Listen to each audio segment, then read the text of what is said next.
দর্শক, জমে উঠেছে ত্রয়োদশ জাতীয় সংসদ নির্বাচন। আলোচনার ঝড় উঠছে চায়ের কাপে। সেই তর্ক বিতর্ক, আলোচনার সমালোচনা তুলে আনতে আমাদের এবারের আয়োজন হ্যাপি কাউ প্রেজেন্টস চায়ের আড্ডায় নির্বাচন।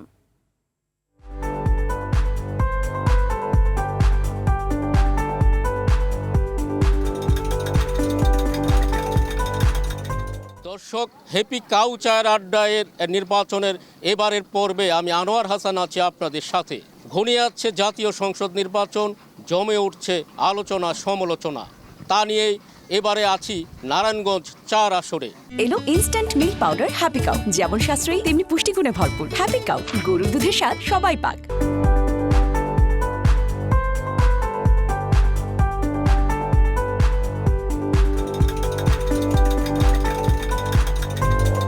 নিরাপত্তা বিধান যদি জোরদার হয় তবে অনেকেই উৎসাহিত হয়ে তারা ভোট দিবে এবং এই দেশের একটা সুন্দর পরিবেশ সৃষ্টি হবে, এই আশা নতুন প্রজন্মের।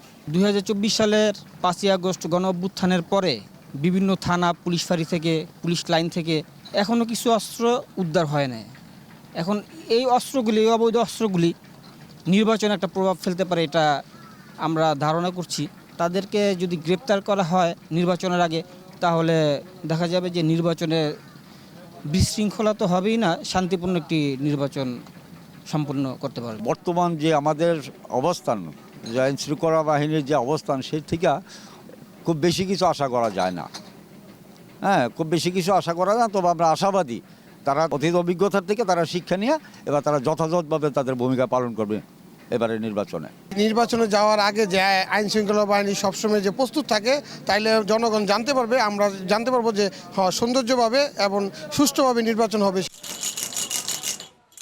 দর্শক, হ্যাপি কাউ চায়ের আড্ডায় নির্বাচন আজ এ পর্যন্তই। ভালো থাকুন, সুস্থ থাকুন আর নির্বাচনের সকল বার্তা পেতে আর টিভির সঙ্গেই থাকুন।